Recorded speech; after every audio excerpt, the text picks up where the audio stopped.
విద్యుత్ కాంట్రాక్ట్ కార్మికుల ధర్నా జరుగుతుంది. ఈ రోజు అధికారులు అక్కడ సీఎండీ ఆఫీస్ దగ్గర పర్మిషన్ ఇవ్వలేదు. దీన్ని మేము తీవ్రంగా వ్యతిరేకిస్తున్నాం. కాంట్రాక్ట్ కార్మికులకి తీవ్రమైనటువంటి ద్రోహం చేస్తున్నారు. ఈ రోజు యాజమాన్యాలు ఉన్న చట్టాలను అమలు చేయడం లేదు. వీడిఏ 2018 నుంచి ఎత్తేశారు. అగ్రిమెంట్ లో ఎరియర్స్ ఇవ్వాల్సినటువంటిది ఇవ్వకుండా ప్రాస్పెక్టివ్ అగ్రిమెంట్ అనేటువంటిది తప్పుడు అగ్రిమెంట్ 1104 నాయకత్వంలో జరిగింది. దాన్ని ఆసరాగా తీసుకొని ఈరోజు లక్షల రూపాయలు కాంట్రాక్ట్ కార్మికులకి ఎగ్గొట్టారు. పెయిడ్ హాలిడేస్ కూడా ఈరోజు ఇవ్వకుండా, హాలిడేస్ అమలు చేయకుండా జాతీయ సెలవుల చట్టాన్ని ఉల్లంఘిస్తున్నారు. దీని యజమాని అరెస్ట్ చేయొచ్చని కూడా ఈ చట్టంలో ఉంది. కానీ అయినా యజమానులు వారు ఇష్టం వచ్చినట్టుగా వ్యవహరించడం జరుగుతుంది. ఈరోజు విద్యుత్తులో ప్రైవేటీకరణ విధానాలు అమలు చేయాలనేటువంటిది కేంద్ర ప్రభుత్వం యొక్క ఒత్తిడి మేరకు రాష్ట్రంలో గత ప్రభుత్వం కానీ ఇప్పుడు ప్రభుత్వం కానీ కాంట్రాక్ట్ కార్మికులు పర్మనెంట్ చేయడంలా ప్రైవేటు వాడికి చౌకగా వీళ్ళకి అతి తక్కువగా ఉన్నటువంటి వాళ్ళని అప్పచెప్పాలి. స్కిల్డ్ కార్మికులుగా ఉన్నప్పుడు కూడా అతి తక్కువ జీతాలతో ఒప్పందం చేయడం కూడా అదే కారణం. గతంలో 28% ఫిట్మెంట్ పర్మనెంట్ కార్మికులు చేస్తే కానీ 2024లో చేసిన ఒప్పందంలో కేవలం 8%తో మాత్రమే చేశారు. చాతగాని దద్దమ్మ యూనియన్ల వల్ల ఈరోజు కార్మిక వర్గం తీవ్రంగా నష్టపోతున్నారు. లక్షల రూపాయలు కోల్పోతూ ఉన్నారు. అందువల్ల ఈరోజు యావత్ కాంట్రాక్ట్ కార్మికులను కూడా ఐక్యం చేయడానికి ఈరోజు సిఐటియు ముందుకొచ్చింది. సిఐటియున వీడిఏ సాధిస్తాం, ఖచ్చితంగా వేతన ఏరియాలను సాధిస్తాం.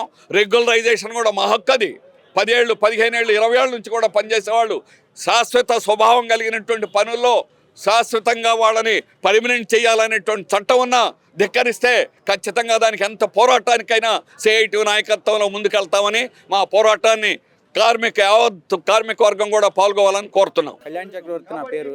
మేము జీజీహెచ్ ఆపరేటర్లని. మేము జగన్మోహన్ రెడ్డి గవర్నమెంట్ వచ్చిన తర్వాత ఎవరైతే జేఎల్ఎంలుగా వెళ్ళిపోయారో ఆ ప్లేసుల్లో మేము సబ్స్టేషన్స్లో జాయిన్ అయ్యాం. అయితే అంతకుముందు ఎంతైతే శాలరీస్ అయితే ఉన్నాయో వాటిని తగ్గిస్తూ అంతకుముందు ఉన్నది 19,500 అయితే మాకు 13,400 కుదించడం జరిగింది. అయితే అన్నీ కలిపి 15,000గా చూపించడం జరుగుతుంది. తర్వాత పిఆర్సీ ద్వారా ఏదో పెంచినట్టుగా చూపించారు. కానీ మేము ఎప్పుడు రెండో విడత ఎంప్లాయీస్ లాగానే మిగిలిపోయామన్నమాట. సీనియర్స్ ఎవరైతే అక్కడ చేస్తున్నది మొదటి వాళ్ళు రెండో వాళ్ళు అందరూ ఒకే రకమైన పని, కానీ ఇక్కడ వ్యత్యాసం అనేది శాలరీ వ్యత్యాసం అనేది చూపిస్తున్నారు. మేము అడుగుతుంది ఏంటంటే సీనియర్స్కి ఎట్లా అయితే ఉందో అట్లాగే అందరితో పాటు సమానంగా మేము పనిచేస్తున్నాం కాబట్టి మాకు కూడా సమాన వేతనం ఇవ్వాలని కోరుతున్నాం. 1, 2 పెయిడ్ హాలిడేస్ ఇవ్వట్లేదు. పెయిడ్ హాలిడేస్ కూడా కోరుతున్నాం. ఇంకా రావాల్సిన డిమాండ్లన్నీ వరుసగా వాళ్ళకి సిఐటి వాళ్ళకి మేము విన్నపించడం జరిగింది. వాళ్ళు ఇప్పుడు సీఎండీ ఆఫీస్లో చెబుతారని వాళ్ళు చెప్తున్నారు. మేము గత 6 సంవత్సరాల నుంచి, గత వైసీపీ హయాంలో 6 సంవత్సరాల నుంచి వర్క్ చేస్తున్నాము. మాకు డిమాండ్ చాలా ఉన్నాయి. అన్ని కూడా వినతి పత్రం ద్వారా సిఐటి నాయకులకి మేము సబ్మిట్ చేసి ఉన్నాము. ప్రతి ఒక్కదానికి కూడా గవర్నమెంట్లో మాకు తగు న్యాయం చేస్తారని చెప్పి మేము ఆశిస్తున్నాం. వేరే విధంగా మేము ధర్నా చేయాలి అని అంటే ధర్నా ఎందుకు చేస్తామండి? దేనికైనా కానీ మా న్యాయమైన డిమాండ్ల కోసమే చేస్తాం తప్ప వేరే విధంగా ఏం లేదండి. పైన అధికారులు ఎవరైతే ఉన్నారో గవర్నమెంట్ ద్వారా, ప్రభుత్వం ద్వారా దాన్ని సంప్రదించి మాకు తగు న్యాయం చేయాలని చెప్పి కోరుచున్నాం. ప్రధానమైన డిమాండ్స్ ఒకటేనండి. ఒకటి, వాచ్మెన్స్ అనేది మాకు సబ్స్టేషన్లో షిఫ్ట్ ఆపరేటర్లుగా చేస్తూ ఉన్నాము. నైట్ ఏదైనా జరిగినా సరే మాకు వాచ్మెన్లు అనేది ఎవరూ లేరు. తిరిగి వెనక్కి ఇవ్వాలి. వాళ్ళని ఫీల్డ్ అసిస్టెంట్లుగా వాడుకుంటున్నారు, తిరిగి వెనక్కి ఇవ్వాలి. ఒకటి, మాతో పాటు పనిచేసే సమాన పనికి సమాన వేతనం. నలుగురు ఒక చోట వర్క్ చేస్తున్నాము అంటే దానిలో ఒకరికి ఒక్కో జీతం, ఇంకొకరికి ఒక్కో జీతం. వర్క్ మాత్రం పని మాత్రం ఒకటేనండి. కాకపోతే దానికి నలుగురికి ఒకే జీతం ఇవ్వాలి. ఎవరైతే ఉన్నారో నలుగురికి సమాన పనికి సమాన వేతనం ఇవ్వాలి. ప్రధానమైన డిమాండ్ ఇది. ఏపీసీపీటీసీ చేస్తున్నామండి. నా పేరు సతీష్, గుంటూరు. ప్రధాన డిమాండ్స్ ఏం లేదండి. సమాన పని సమాన వేతనం ఇవ్వాలి. అలాగే ఆపిన పిఆర్సీ అనేది ఇవ్వాలి. అలాగే వాచ్మెన్ అనేది సబ్స్టేషన్ ఆపరేటర్లకి ప్రొవైడ్ చేయాలి. వాచ్మెన్ ఎందుకంటారేమో అండి, ఆ టైంలో సబ్స్టేషన్ ఆపరేటర్ ఒక్కడే ఉంటాడు. ఏమైనా షార్టేజ్ ఏమైనా ప్రాణాలు కోల్పోయినా నెక్స్ట్ డ్యూటీకి ఎక్కే వరకు ఉన్నది పోయింది అర్థం కావట్లే. అందుకని మా వాచ్మెన్ కావాలండి. ఏమైనా ఎడ్యుకేషన్ పోయినా ఏమన్నా వర్క్ ఏమైనా ఉన్నా కానీ నైట్ టైం ఏమైనా ఫెయిల్ అయినా కానీ మా సపోర్టు అండ్ ఆ బ్యాకప్ కోసం అని వాచ్మెన్ ఉండాలి. అలాగే ఈ సబ్స్టేషన్లు అనేది ఇళ్ల మధ్యలో ఉండవండి. ఆరో చెరువుల్లో అంటే, ఆ కావాల మధ్యలో అంటే, పొలాల్లో అంటే ఎందాక సబ్స్టేషన్ ఆపరేటర్ ఒక్కడే ఉంటాడు. అతను ఆ తోడు కల్పించాలి. అలాగే ఈ ఫీల్డ్లో ఎవరైతే వాచ్మెన్ వాడుతున్నారో వాళ్ళ మొత్తాన్ని ఏ విధానానికి తీసుకున్న సబ్స్టేషన్కి దానికి ఇచ్చేయాలి. పేరు అమ్మిరెడ్డి, గుంటూరు కరెంట్ ఆఫీస్ నుంచి మాట్లాడుతున్నాను. సుప్రీంకోర్టు అమలు చేసిన సమాన పనికి సమాన వేతనం ఇవ్వాలని మేము కోరుతున్నామండి. కానీ నైట్ లో వాచ్మెన్ కూడా అమలు చేయాలి. వర్షం వచ్చినా ఎండ వచ్చినా బ్రేక్ డౌన్ అయినా కనీసం సపోర్ట్ గా వాచ్మెన్ ఉంటాడని మేము కోరుతున్నామండి. మాకు సమాన పనికి సమాన వేతనం ఇవ్వాలి. ప్లస్ ఈ ఇన్సెంటివ్స్, ఈ ఏరియర్స్ 2022 నుంచి ఏరియర్స్ కావాలండి, అవి కూడా అమలు చేయాలని కోరుతున్నామండి. రాష్ట్ర గవర్నమెంట్ లో డిమాండ్స్ వాళ్ళకి చెప్పలేదా? చెప్పాం సార్, ఎప్పుడు చెప్పినా జగన్ హయాంలో కూడా రెగ్యులర్ చేస్తామని చెప్పారు పాపం. అది ఆయన దిగే లోపు మాకు చేయలేదండి.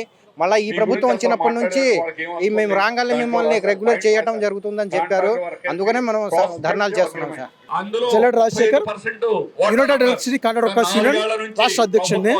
ఈరోజు 7వ తారీఖున ధర్నా కార్యక్రమం చేయాలని చెప్పేసి సిపిడిసిఎల్ కంపెనీ దగ్గర ధర్నా కార్యక్రమం చేయాలనుకున్నాం.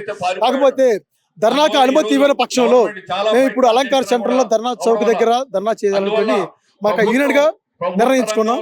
అయితే మా యొక్క ప్రధానమైన డిమాండ్ సంస్థల విలీనం పర్మనెంట్ చేయాలనేసి కార్మిక సోదరులందరూ కూడా ఈ రోజు తలగాటం జరిగింది. మాకు 2022 పిఆర్సీ ఏరియర్స్ ఇవ్వాల్సి ఉంటే ఇప్పుడు కూడా ఏరియర్స్ ఇవ్వలేదు. ఆ ఏరియర్స్ తాలూకా 1,30,000 రూపాయలు బకాయి ఉంది డిపార్ట్మెంట్.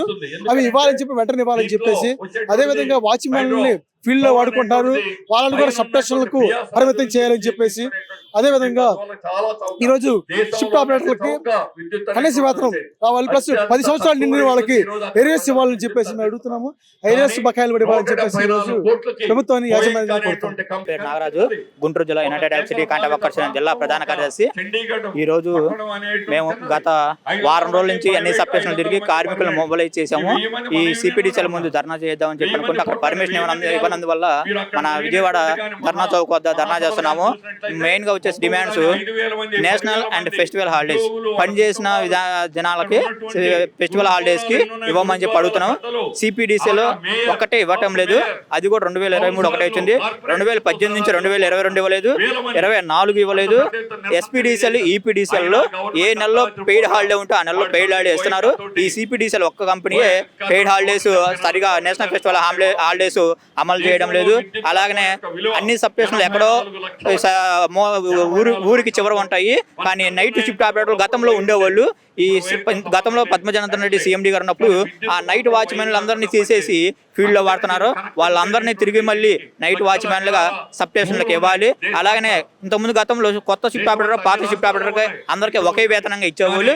ఈ రోజు గత ప్రభుత్వం కొత్త ఆపరేటర్లకు ఒక వేతనము, పాత ఆపరేటర్లకు ఒక వేతనము ఇలా ఇచ్చి కార్మికుల్ని అందరినీ భయాందోళనకు గురి చేస్తుంది. కావున మాకు మా యందు దయవుంచి సిపిడిసిఎల్ సీఎండీ గారు ఈ PRC arrears, paid holidays, night watchmen ఇవ్వాల్సిందిగా కోరుతున్నాను. నాకు ఈ అవకాశం ఇచ్చినందుకు ధన్యవాదాలు. L Raju, united electricity employees union CPDCL discom secretary.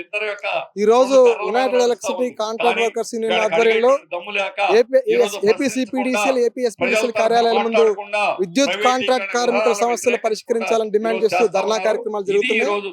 ప్రధాన సమస్యలైనటువంటి రెగ్యులరైజేషన్, డైరెక్ట్ పేమెంట్, సంస్థ ద్వారా నేరుగా వేతనాలు చెల్లింపు, ఈ సమస్యలు పరిష్కరించాలని చెప్పేసి కోరుతూ ఈ ధర్నా కార్యక్రమాలు జరుగుతున్నాయి. మిత్రులారా, ప్రభుత్వాలు మారుతున్న కాంట్రాక్ట్ కార్మికుల యొక్క సమస్యల పరిష్కారంలో చాలా తీవ్రంగా నిర్లక్ష్యంగా వ్యవహరిస్తున్నాయి.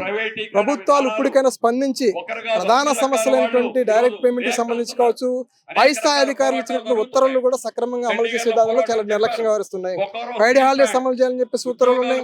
మహిళా ఉద్యోగులకి అదనంగా 5 రోజులు క్యాజువల్ లీవ్లు అమలు చేయాలని ఉత్తర్వులు ఉన్నాయి. ఈ ఉత్తర్వులు ఏమి కూడా క్షేత్రస్థాయిలో అమలు కావట్లేదు. అత్యంత కీలక విద్యుత్ రంగంలో పనిచేస్తున్న ఉద్యోగుల యొక్క సమస్యల పరిష్కారం పట్ల ప్రభుత్వాలు ఇంత నిర్లక్ష్యంగా వ్యవహరించడం సమంజసం కాదు. ఇప్పటికైనా ఈ సమస్యలు పరిష్కరిస్తే మంచిది, లేకపోతే సిఐటి ఆధ్వర్యంలో పోరాటాలు చేయడం తప్ప మరో మార్గం లేదు. ఈ పోరాటాలను ముందుకు తీసుకెళ్తాం. Anil Kumar, United electricity contract workers NTR జిల్లా ప్రధాన కార్యదర్శి. మేము గత 20 సంవత్సరాల నుంచి విద్యుత్ సంస్థలో పనిచేస్తూ ఉన్నాం, కానీ మా యొక్క న్యాయమైన సమస్యల పరిష్కారంలో జరగట్లేదు. దీనికోసం అనేసి ఈ రోజున 7వ తారీఖున ధర్నా అనేది నిర్వహించడం జరిగింది. అధికార అధికారుల దగ్గరికి ఎన్నోసార్లు మేము వినతి పత్రాలు ఇచ్చాం, ఎన్నోసార్లు మా సమస్యల గురించి విన్నవించుకున్నా కూడా మా సమస్యలు పరిష్కారం కాలేదు. పెయిడేస్ అట్లాగే పెండింగ్లో ఉండిపోయిన జీవో ఇచ్చారు, ఇప్పటి వరకు కూడా అమలు చేయని నిర్లక్ష్యంగా వ్యవహరిస్తున్న వ్యవహారం. పిఆర్సీ ఇచ్చేసి కూడా ఇప్పటికీ కూడా పిఆర్సీ ఏరియర్స్ని ఇప్పటి వరకు అమలు చేయబడటం మన బాధాకరం విషయం. అలాగే కార్మికులందరినీ రెగ్యులర్ చేయాలని మేము అడుగుతున్నాం. రెగ్యులర్ చేయాల్సిన దానికి కూడా ప్రభుత్వం చాలా నిర్లక్ష్యంగా ఉన్నది. దశల వరకు ఎప్పుడో 20 సంవత్సరాల నుంచి వర్క్ చేస్తున్న కార్మికులను రెగ్యులర్ చేయకపోవటం చాలా బాధాకరమైన విషయం. ప్రభుత్వం జోక్యం చేసుకొని మమ్మల్ని అందరినీ రెగ్యులర్ చేయాలనేసి కోరుచున్నాం. లేని ఏళ్ల ప్రభుత్వం ధర్నా చేయడానికి సిఐటి ఆధ్వర్యంలో ధర్నా చేయడానికి మేమంతా సిద్ధంగా ఉన్నామనేసి తెలియజేస్తున్నాం. అందరికీ నమస్కారం అండి. విద్యుత్ కాంట్రాక్ట్ కార్మికుల ఐక్యత గురించి పోరాటం అనేది జరుగుతున్నది. ఈ విద్యుత్ ఐక్యతకి పోరాటకి ప్రధాన డిమాండ్లు కాంట్రాక్ట్ కార్మికులందరినీ రెగ్యులేట్ చేయాలని, అలాగే 2022 నుండి పిఆర్సీ 20 నెలల బకాయి రావాలని చెప్పి విద్యుత్ కాంట్రాక్ట్ తరఫున చేస్తున్నామండి. దీనికి అందరూ విద్యుత్ కాంట్రాక్ట్ కార్మికులు సోదరిమణులు అందరూ కూడా పాల్గొని ఈ కార్యక్రమాన్ని విజయవంతం చేయడం జరిగినది. కావున భవిష్యత్తులో కూడా మిగిలిన పోరాటాలు జరగడానికి కూడా అందరం కూడా సిద్ధంగా ఉండాలని తెలియజేస్తున్నానండి. ప్రధాన డిమాండ్లు అండి, విద్యుత్ కాంట్రాక్ట్ కార్మికులని రెగ్యులేట్ చేయాలి, ఉన్న నైట్ వాచ్మెన్లుగా నియమించాలి. వాచ్మెన్లను తీసేశారు, సబ్స్టేషన్లో వాచ్మెన్లు నియమించాలి. అలాగే వాచ్మెన్లకి ఉన్న ఐటీ అర్హత ఉన్న వాచ్మెన్లకి నూతన సబ్స్టేషన్లో షిఫ్ట్ ఆపరేటర్లుగా నియమించాలని చెప్పి ఇవి మా ప్రధాన డిమాండ్లు అండి.